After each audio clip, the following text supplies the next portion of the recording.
Hello again. Next tutorial for the month of December.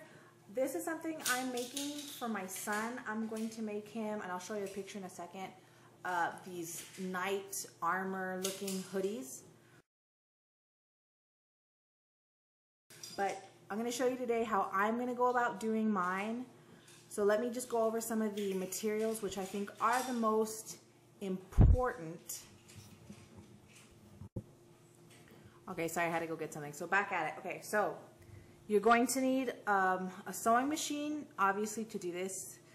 Unless you are just determined to do it by hand, then by all means go for it. Of course, your scissors, some really cool buttons. I have some buttons here that are kind of military-ish style.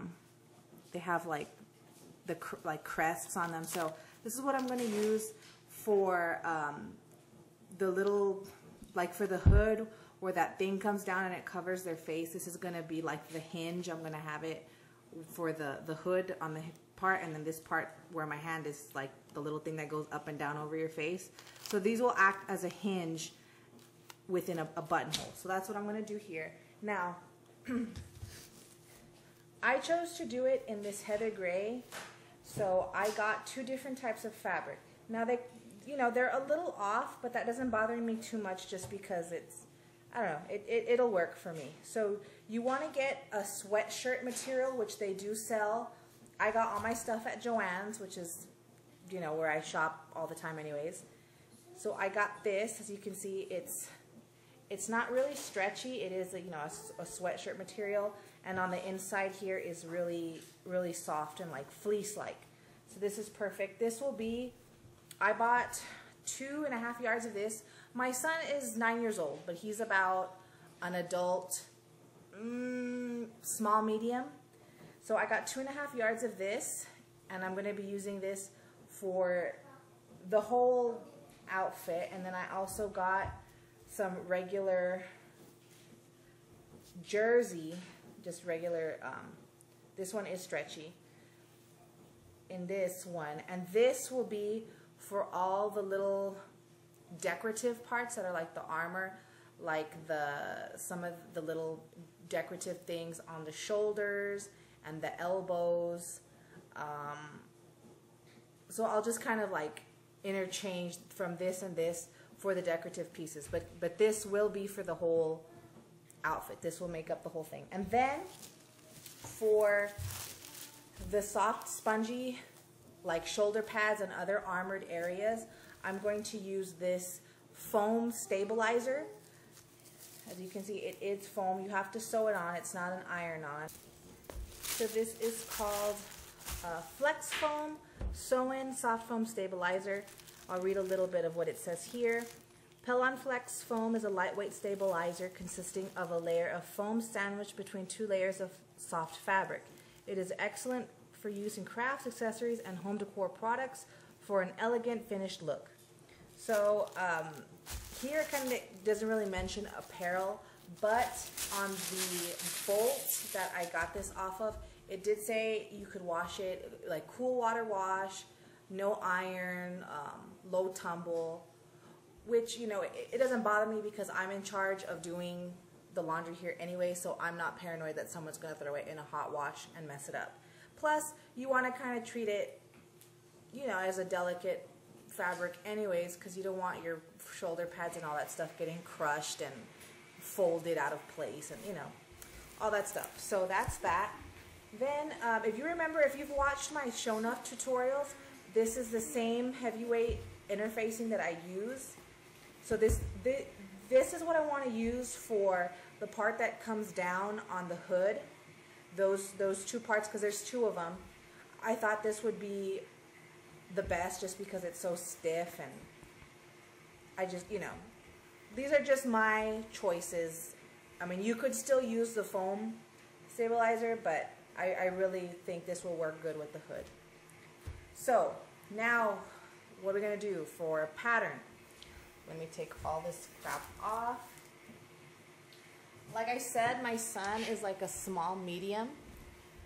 So what we want to go ahead and do first is fold out our fabric. Now if you're not if you're new to this, whenever you see something off the bolt and you see the weird side that has like all the little perforations and it's kind of different from the rest of the fabric, that's your selvage. So you want to cut all your stuff in the direction of the selvage, or else if you cut it in all different types of directions, you will notice when you start putting your stuff together that the grains are off. And you know, it might not bother you at first, but honestly, once you finish your product, you're going to see it and you're going to go, ah, damn, I wish I would have just took that extra step and just cut everything properly, you know, following the selvage. So just do that, please. Just listen to me. And then when you cut your pattern pieces, always do it with the right sides together, and you're cutting on the back, on the wrong side of this. So what you can do is first get a shirt that fits you well.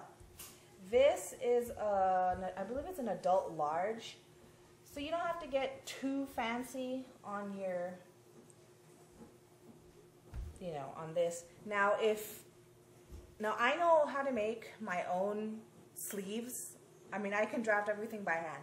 If you are not experienced in that, do this as your main body pattern, and then maybe if you want to go to like a thrift store, just find a pattern that has the sleeve, like that has long sleeves on it, and then kind of like just test it out on your arm, you know, cut it maybe on a what do you call it, a scratch piece of fabric, like a scrap fabric, and then just sew it and, you know, fit it on your arm. And if it fits okay, if it's not too snug, not too tight, you can always add a few allowances width-wise, which I'll get there in a moment. But, you know, you can always take parts from other patterns.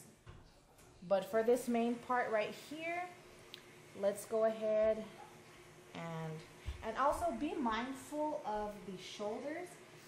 This is something that you do, that you want the shoulders to fit exactly on the edge of your shoulders, because you don't want it to be off, like the fit is bad, only because of the shoulder pads. It's kind of precise and it looks good, you know, if it looks like it fits, at least on your shoulders. It can be loose everywhere else, but the shoulder part is really important. So you want to do this, and then go ahead and add, I usually do 1/2 inch allowance. You can do your 5/8 allowance. So I'm going to cut 2 of these, which will automatically be cut out. And then we'll get, and then, you know, we're getting somewhere at this point. Now don't do it like me. I'm kind of good at just guessing what 1/2 inch allowance is. You know, you've been doing this for so long, you can just kind of eyeball a ton of things. Oh, I dropped my buttons. Oh well. Alright.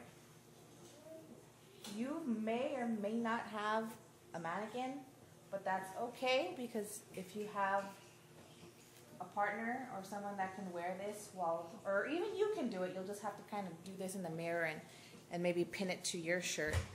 But when you cut it, unless you're going to cut into your shirt and follow the neckline, then you can skip this part because that'll be already ready for you. But if you don't, when you cut it, it's going to have this hump at the top, which is not the neckline. So we have to find the neckline. So if you want to pin it on your mannequin or pin it on yourself, what I would do if you don't have a mannequin, fold it in half, exactly, like meet it precisely, and then mark where it's folded. It'll help you find the dead center, so that way you can use that as a, you know that's the midpoint. So you can cut down. Normally when you do this on a mannequin like this, like when you're draping, you want to cut down until I hit, which is what everyone has here. This is called the hollow. You get down here, and that you can start cutting around to make the neck hole. See how I'm making the neck hole here?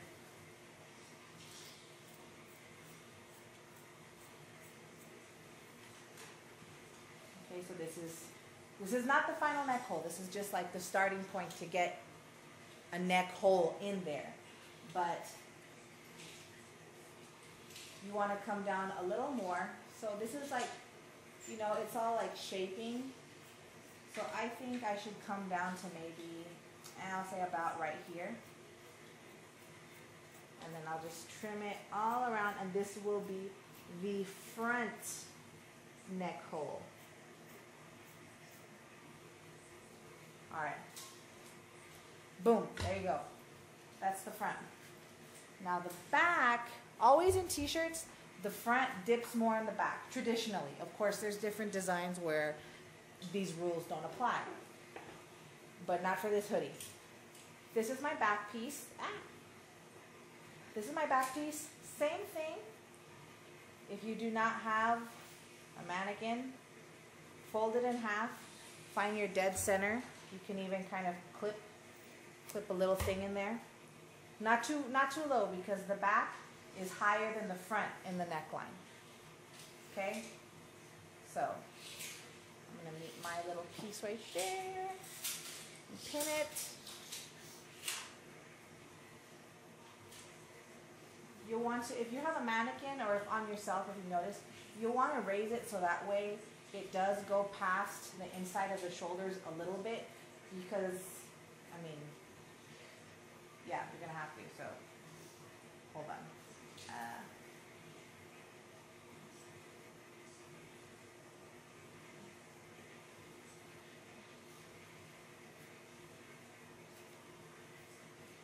Okay, so again, same concept, except you don't want to go too low. This is the back, remember. Maybe on this part, if you're doing it by yourself, you want to have a friend or someone help you.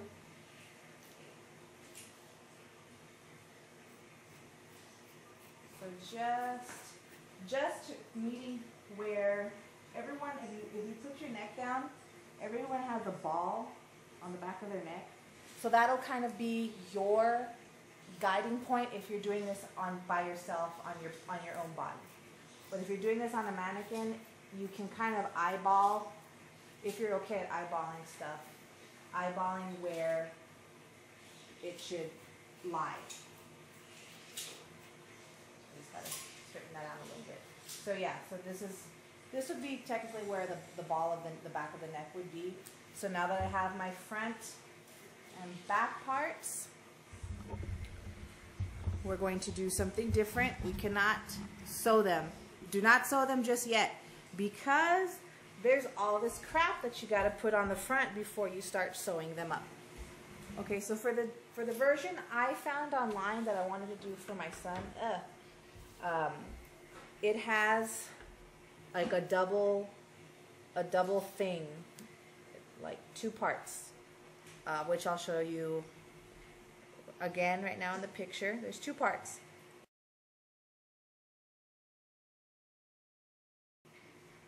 So for the first one, what you want to do, I'm going to do that part out of the lightweight fabric, just because I think if I do double of this sweatshirt material, that's already triple the 2 layers for the decorative, and then this behind it, like that's just too much heat for my liking anyways. So you'll just want to take like newspaper or something to make a pattern with, and it's going to stop. The first layer is going to stop right where the armholes end at the bottom. So you'll want to kind of line this up. And then with your pen, mark like this arch here, like that, from corner to corner.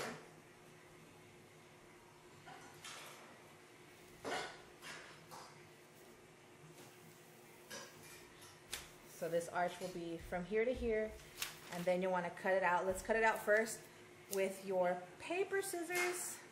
Never ever want to use your fabric scissors on paper, because you'll just dull them out quicker than you'll realize, and then it sucks. So that's that. So here we are right there. It is a little bit shorter, but that's okay. I'll just add the difference when I cut it out of this. And then you want to just mark out where the armholes are, which I'm just following with my finger. And the pencil kind of just follows it on its own, so no worries there. And then here's where the shoulders are. So I'm just gonna mark all this out. I'm just gonna follow it.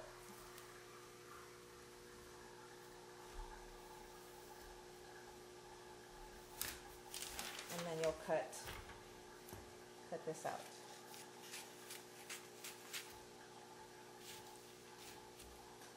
Don't forget here also, when you do cut your jersey, that you'll have to add your allowance, because if you don't, it will end up way smaller and you'll have wasted material. So don't do that.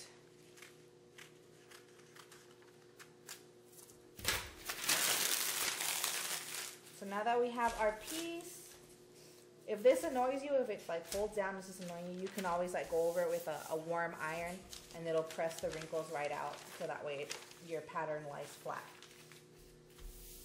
So this will be the first one that you'll do there, and then when you cut it and then when you sew it, you want to maybe fold it down a little bit, and I'll add some piping cord in here so that way it really stands out, because that's kind of the way it looks to me in the photo. So I would cut this out and then also cut this length out of piping cord, or you could just fold it and sew it. You know, it'll still stick out, but I think with the piping cord it'll be more noticeable. And then for the second layer, that is right down here, it's like another line of a stitch or like a piping cord.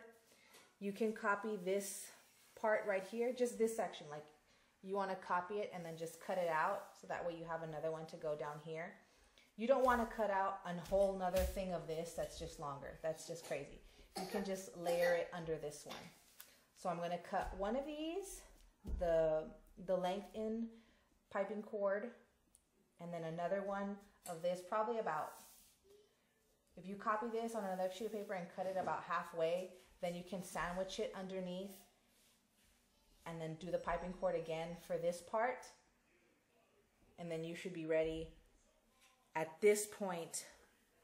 If you want, I'm gonna still put like a little kangaroo pouch pockets. You can skip it, but once you have everything ready on the front side, then you can take your back side. If you're not doing any decorative parts on there, if you are, then you'll have to do it first on the back.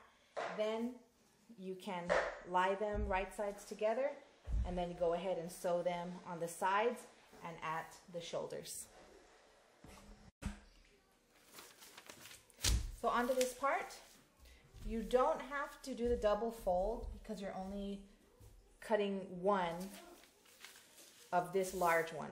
I don't know, just I would refrain from doing it double and trying to do it at the same time, especially if you're a beginner. Even with me, like, I just might get confused because right now I'm doing a bunch of things at once while I do this video. So I'll confuse myself. So just cut one. Again, use your allowance. When you cut it, don't just, unless you already add the allowance to your paper pattern before you do this, then you won't have to do it afterwards. But oh, I need new scissors. Oh, I need a sharpening kit. If anyone wants to buy me one, just let me know. I will be forever grateful.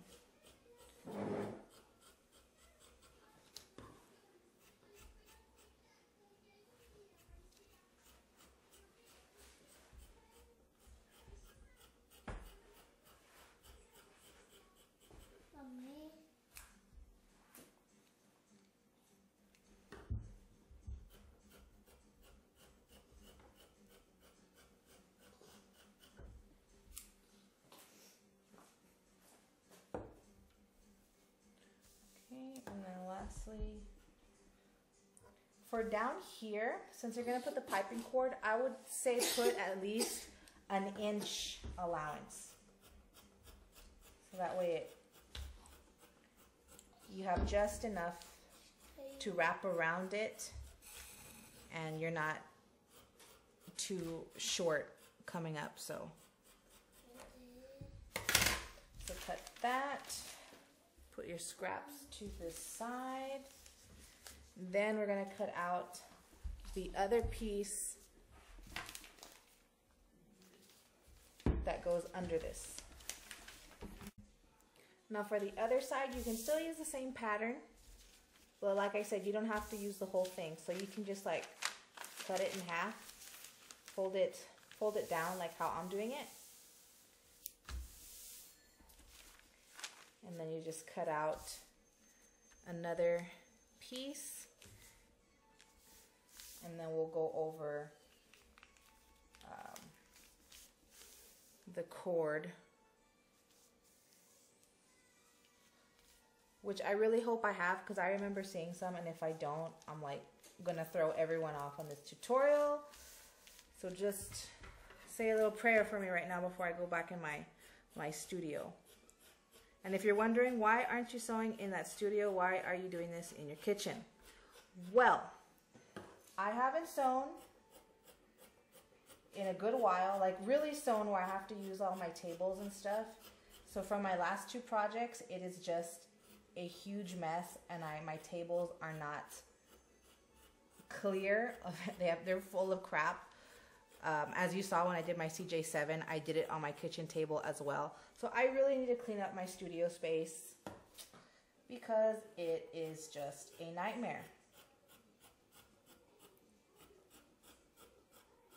So with this one, if you can see, I'm doing like 1/2 inch because I really don't care, only because I have so much space here.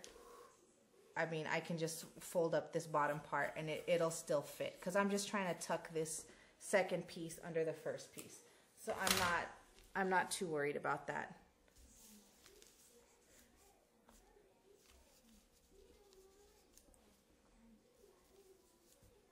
So yeah, let's hope I have that cording then, huh? All right, so this is the top part. Just visualize this is like corded and it's rounded. Same thing with this. So before we got to put this together first before we lay it on the main piece. So as you can see how it's like 2 layers. So this is going to be the chest piece for the top of my hoodie. And then so we got to do these 2 first, and then kind of baste them together once we're done with the cording, and then put it on top of the main body shelf. Okay, so I found my piping cord. Well, it's already made. They do sell the cord just by itself. But it doesn't bother me. Actually, I would, if you're new to doing this, I would prefer that you use it like this. So here's the bottom piece that I have. You want to just line it up with the edge, and then you can serge I'm not, just because this is going to be under a layer sandwiched between the main shell of the hoodie. So, and besides, the jersey really doesn't even fray, so I'm not even going to bother. But if you wanted to, you could serge this edge if you have a serger, but I'm not. So you put the edge here, or I'm sorry, I think I had it backwards before. You put the unrolled part to the edge, and then you'll fold it up. If you have a zipper foot, I would suggest that you change it out and use that before you start sewing it. So just keep rolling over and pinning it. And then when you sew it with your zipper foot, it's the same thing as zippers, just put the foot, it goes right here, your needle's gonna be coming down on this side, and it gets right at the edge of where that cording starts. So that way when you flip it over, it looks nice and rounded out, like it's stuffed, you know what I mean?